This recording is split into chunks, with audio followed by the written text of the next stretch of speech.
Hey guys, this is Flippin' Waldog. I'm a little bit triggered. Uh, Long story short, woke up. There was somebody here with my grandma doing like a physical therapy thing, and they're talking, and I sit down, and eating breakfast or whatever. And they start talking, and start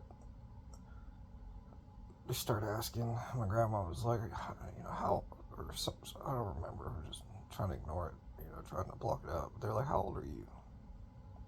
I'm like, my reaction was, I don't want to talk about it. Because, I feel like I have kind of right. Like I have a right to not want to talk about certain things because if they make me upset or I feel like it's inappropriate. If it makes me feel upset talking about certain things, or if I feel like it's potentially inappropriate, and there's other things to talk about, I've got a right to say I don't feel like talking about that. It's true. Age is one of those things, man. It will make me think about things I don't really think about early in the morning when I just woke up when I'm eating breakfast. I feel a little bad about that, but I don't feel bad about that. Talking about my age. Um, I'm sensitive. It's a sensitive topic. It really is. It may not be very sensitive. I might just be sensitive right now, but still. And a couple things, and I just want to get it out and say it. The other night I was thinking I don't remember exactly, but I think I was getting ready for bed or something like that, getting ready for sleep. And a couple things came to my mind, spiritual things. And I won't say who or what, or I won't say who, but a particular person who well, I like a lot. Um, I imagined I experienced a feeling uh, where my body, my brain saw her in a different light, a different way, in a way that I haven't experienced. And it was momentary. It probably lasted about a second and a half.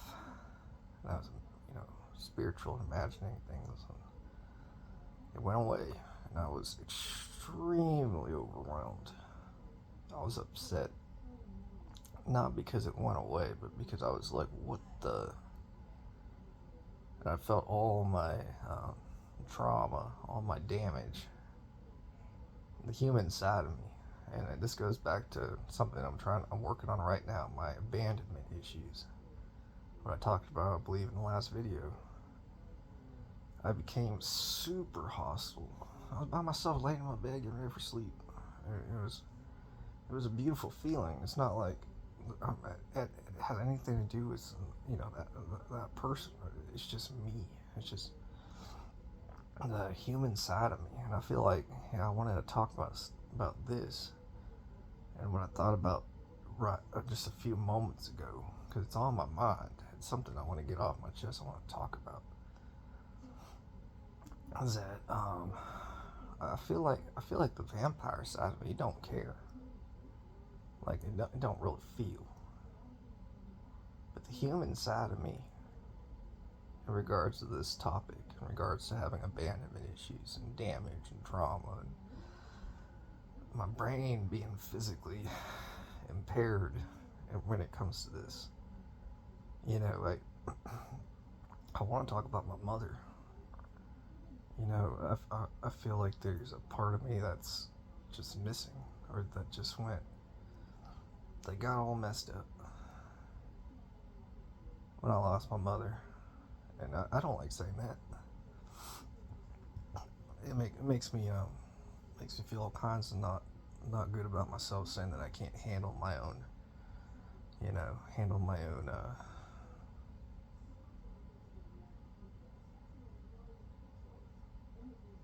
But I think it's part of that, but it's several things.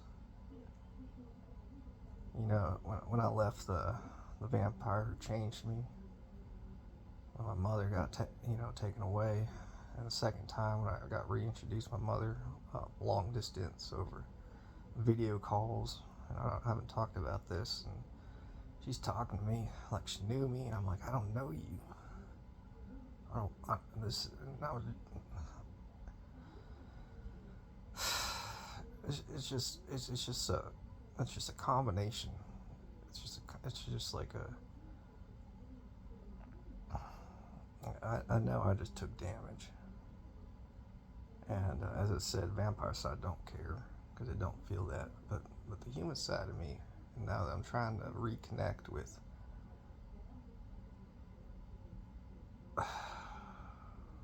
people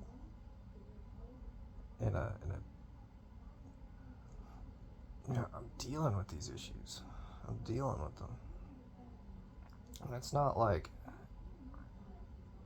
to me as a guy, this is how I see it. This is how I'm going to try to put into words. It's like when I'm getting dressed up to go out, let's say in some, I don't do this, but let's just say, if I was to go somewhere nice and I'm wearing a suit and tie, I say, yeah, I'm obviously trying my best here. I'm wearing my best suit and tie. My clothes are clean. I'm on good best behavior. I'm trying. I'm here for other people, not just myself, but I'm making sure that I'm feeling good at the same time. And trying to do things right. Just all that. And then I look down, and I'm limping. I said, well, God, that's not what I want right now. I don't want my leg to be limping. I imagine going to wherever I'm going, and I'm like limping. And I'm like, man, I don't want that. That's basically that's how I feel. That's how I imagine what I'm doing. It's like my brain is limping, and I'm trying to hide it. I'm embarrassed. I really am.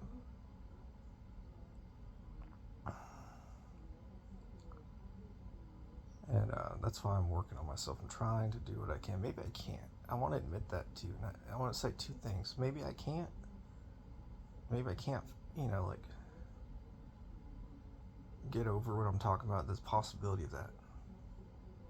And I want to say that for one. And for two, I realize in this kind of situation, first thing comes to mind is my, having faith in God, believing in God, praying to God, asking God for help. And I've been doing that. For two reasons. One, because it's the right thing to do, and I don't have to overthink that.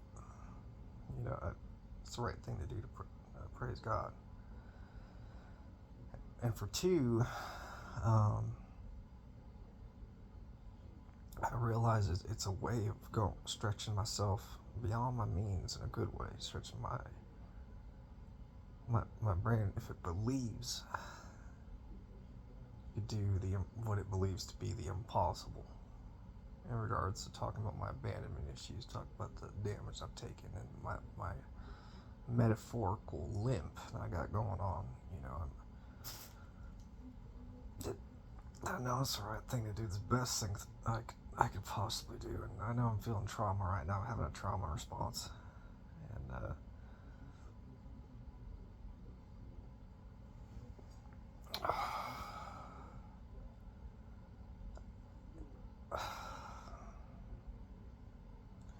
I want to say one thing.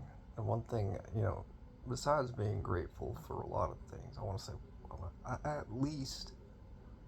at least I am grateful that I'm aware of my issue, or aware of, maybe not specifically, not like, but in a broad way, in a general way, I realize I can at least say, hey, this is my problem, I may have other problems, but this is a known problem that I have, and it may take me a long time to make some headway on this. And I want to go back to talking about that experience I had about thinking about that lady, that person that I really like. The experience. It was like I could hear her voice, and I don't remember what she said, but something like "I found you," but like in a good way, not in a scary way.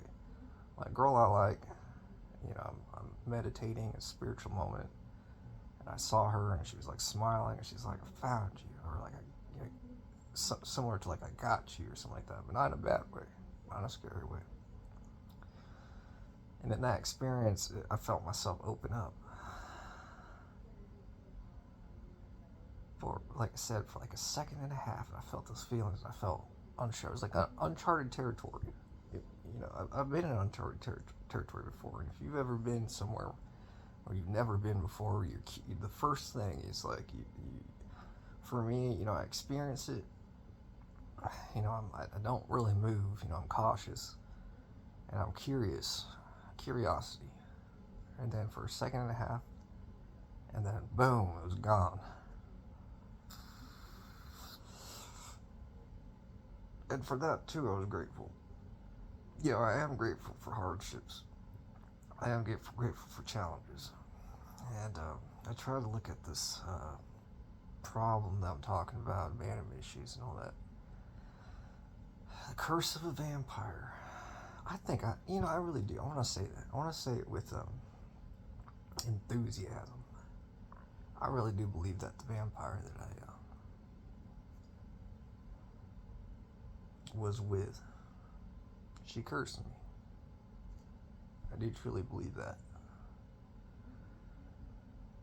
And, that's my belief and opinion. I don't actually know. But I at least want to say that. Just want to go ahead and say that.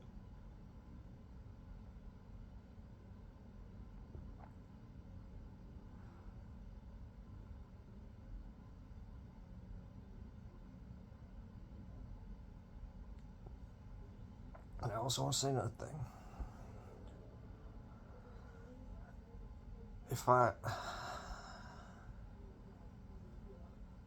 I want to say that it was incredibly hard to leave her, for one.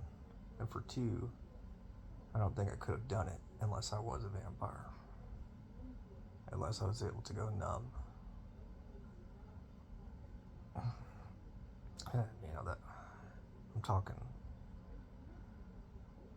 after turning into a vampire, it must probably a month or two. A month or two is not a long time for anything. If you go through a real big life change and you're only doing it for a month or two, clearly that's a short amount of time. And after a month or two, and saying that this is bullshit. I'm out of here. It took I don't want to say I don't want to say courage, but it did. It took tremendous courage. And one of the things that was on my mind at the time was where am I going to go? What am my family? There was that. I was like, my family still. But I was at the point. I don't know if you're listening. Clearly, whoever's listening, you may have your own experiences. But if you've ever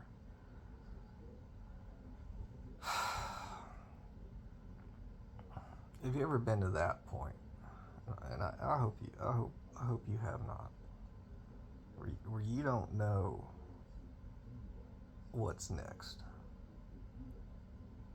It's that feeling, and it is a special kind of feeling when you do not know what's next. But something inside of you says you gotta go. It is too messed up. And I realized I was taking, I think what my body was realizing was that I was, there's too many alarms going off in my brain. I'm like, man, like, not, I'll go ahead and say this to you. It's like anything is better than this. Like no more trauma. No, I can't take anymore. I can't take it anymore. And to leave.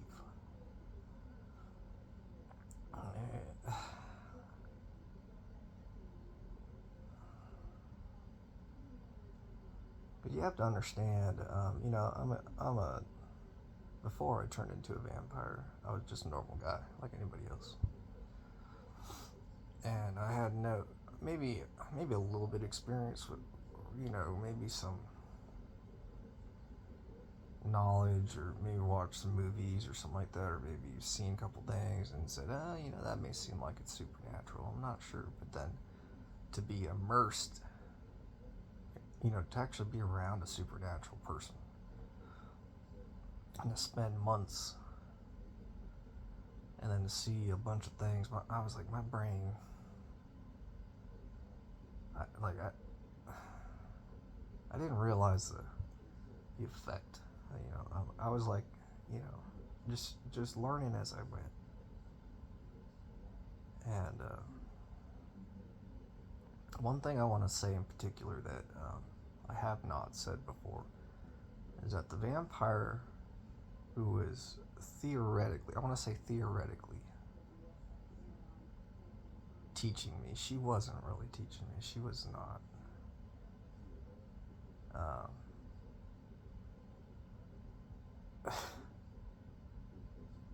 And it's like,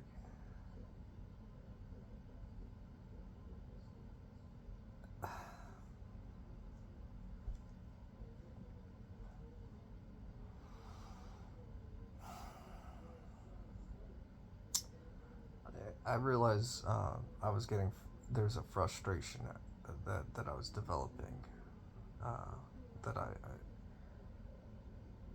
and I started to advocate for myself, stand up for myself, because of that frustration, because I realized I was taking so much heavy psychological trauma, and I wasn't getting help, and I didn't feel like I was part of a team. I'm like, hey, I'm in a relationship with this person, but this person ain't just feeding me bullshit. I'm like, I don't feel that, like, there's a spiritual connection, there's a spiritual part of it, but this is, she may think that she's doing the right thing or whatever, but I don't think that. And it's clearly evident that my side, how I'm feeling, I'm not getting, I'm just getting destroyed, and that wasn't for me. And so I left.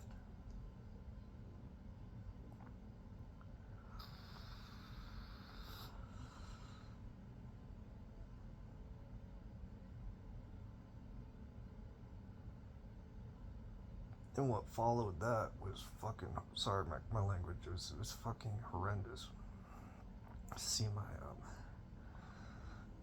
my family, the closest ones to me, scared me.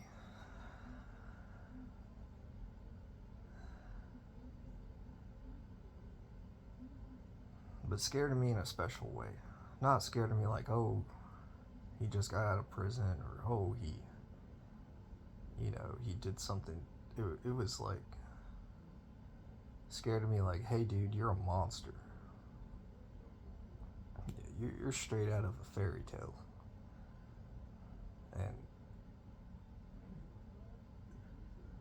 And like, I'm still a nice person on the inside. I'm just like,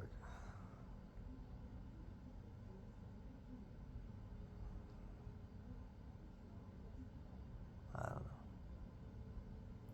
It's definitely something I would like to I know it, in a safe setting, in a therapy setting, you know, speaking with my family about the early days of my you know, transition, if you will, because I realized it hurt them so much.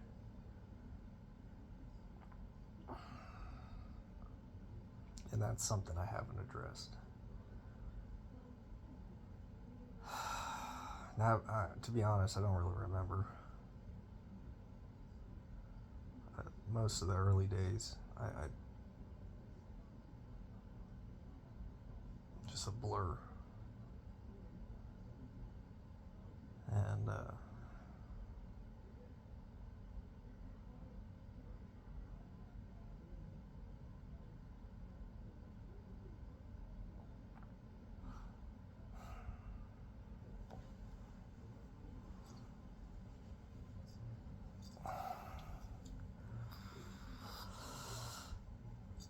yeah.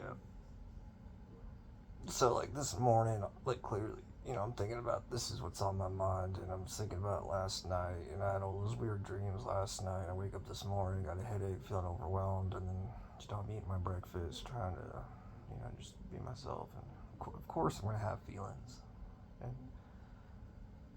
you know, saying, you know, you look a lot younger than you are. I'm like, well, we all know.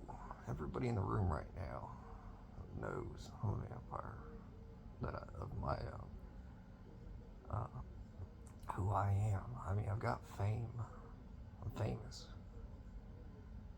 So, with all of that being said, with all that being known, ask me about my age. As a to me, it's just a dig. It just hurts, and I'm just like, I'm used to that. You know, I'm used to people digging at me. That's just a normal thing. But I'm not in the mood for it. I'm sensitive.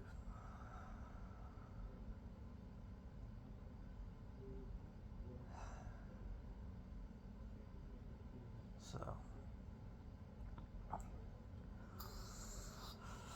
anyways, I'm gonna get going.